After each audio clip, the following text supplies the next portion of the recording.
As I stepped onto the hallowed grounds of the Gettysburg battlefield, the air seemed to hum with a silent resonance, a whisper of the past that sent shivers down my spine.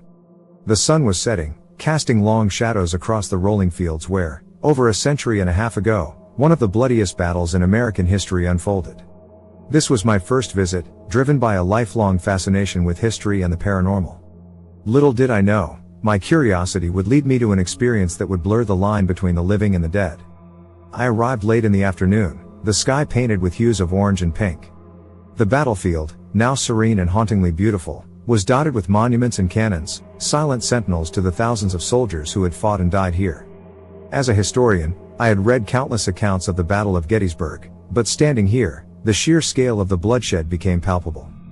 The weight of history pressed down on me, mingling with an unsettling sense of being watched. The reports of ghostly soldiers and eerie phenomena were numerous, but I had always approached them with a healthy dose of skepticism. Ghost stories were fascinating, yes, but they were just that, stories. However, as the last rays of sunlight faded and darkness began to creep in, the atmosphere seemed to change. The once gentle breeze now carried a chilling edge, and the distant sound of a bugle call echoed faintly, almost imperceptible yet unmistakable. Deciding to take a walk, I headed towards the infamous Devil's Den, a rocky outcrop where intense fighting had occurred. The path was deserted, and the silence was profound. As I neared the den, a sudden cold enveloped me, sharp and unnatural. I stopped in my tracks, every instinct screaming that I was not alone. That's when I saw him.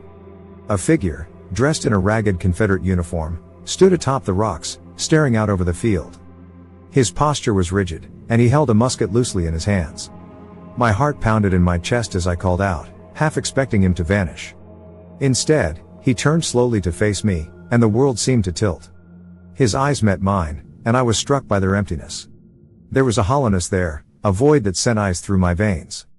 He raised his hand, pointing towards the field, his lips moving as if to speak, but no sound came out. Frozen, I could only watch as he lowered his arm and began to walk away, his form becoming translucent until he faded completely into the twilight. Breathless and trembling, I stumbled back, trying to rationalize what I had seen. Perhaps it was a reenactor, I thought, but deep down, I knew the truth. That was no living man. I had seen a ghost, a remnant of the past, forever trapped in the memories of this cursed land. As I stood there, grappling with the reality of my encounter, a distant cry pierced the night, a sound of anguish and sorrow that seemed to come from all directions.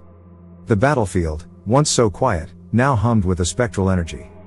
I realized with a jolt that my night at Gettysburg had only just begun. The cry faded, leaving a heavy silence in its wake.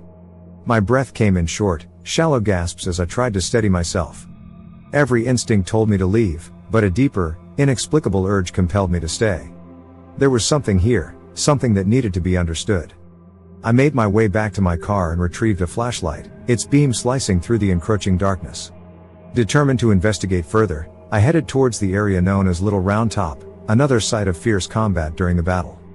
The path wound through dense woods, the trees whispering secrets in the night breeze. Halfway up the hill, I felt it again, that bone-chilling cold. The beam of my flashlight wavered as I strained to see through the gloom. Suddenly, the light flickered, and I heard the faint sound of footsteps crunching on the gravel behind me. I whipped around, my heart pounding in my chest.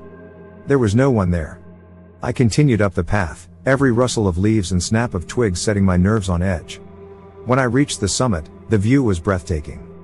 The moon cast a ghostly glow over the battlefield, illuminating the monuments and cannons that stood like silent guardians of the past. I walked along the ridge, the hairs on the back of my neck standing on end. Then I saw her. A woman in a long, flowing dress, standing by a lone cannon.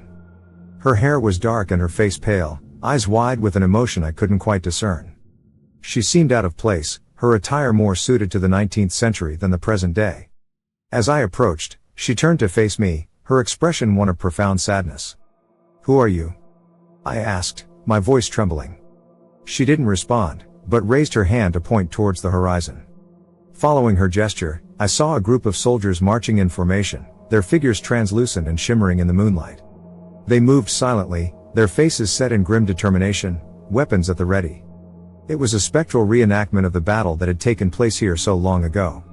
I turned back to the woman, but she was gone. Panic surged through me as I scanned the area, but there was no trace of her. The soldiers continued their march, oblivious to my presence. I watched, entranced and terrified, as they faded into the mist. My mind raced, trying to make sense of what I had seen. The ghosts of Gettysburg were more than just stories.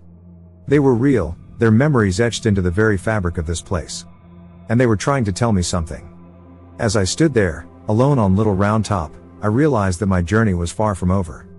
The spirits of Gettysburg had chosen me to uncover their secrets, and I couldn't turn back now. I had to see this through, no matter what it cost me.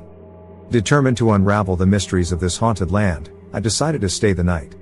I found a spot near the base of Little Round Top, setting up my small tent and laying out my sleeping bag. The air was thick with anticipation, and every rustle in the underbrush made my heart skip a beat. As I settled in, I couldn't shake the feeling that I was being watched. Around midnight, the temperature plummeted, and a dense fog rolled in, blanketing the battlefield in an eerie, ethereal glow. I lay awake, listening to the sounds of the night, distant whispers, the rustling of leaves, and the occasional hoot of an owl. Just as I began to drift off, a soft, mournful tune reached my ears, the unmistakable sound of a harmonica. I sat up, straining to locate the source of the music. The melody was hauntingly beautiful, a sorrowful dirge that seemed to echo through the ages. Grabbing my flashlight, I unzipped the tent and stepped outside, following the sound. The fog was so thick that visibility was reduced to mere feet. I moved cautiously, my flashlight cutting through the mist. The harmonica's tune grew louder, guiding me towards the heart of the battlefield. Suddenly, the music stopped, replaced by a deafening silence. I felt a chill run down my spine, and then, I saw them. A group of soldiers, Union and Confederate, stood facing each other, their spectral forms illuminated by an unseen light.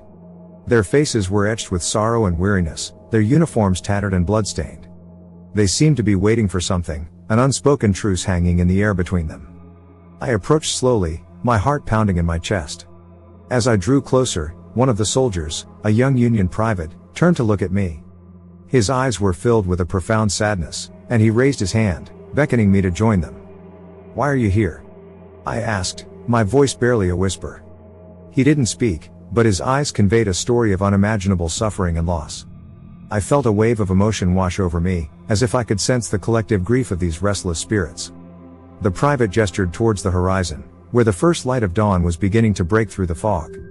As the sun rose, the soldiers began to fade, their forms dissolving into the morning light.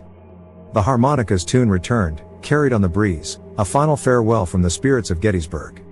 I stood there, tears streaming down my face, overwhelmed by the weight of their sacrifice and the enduring pain of their unfulfilled lives.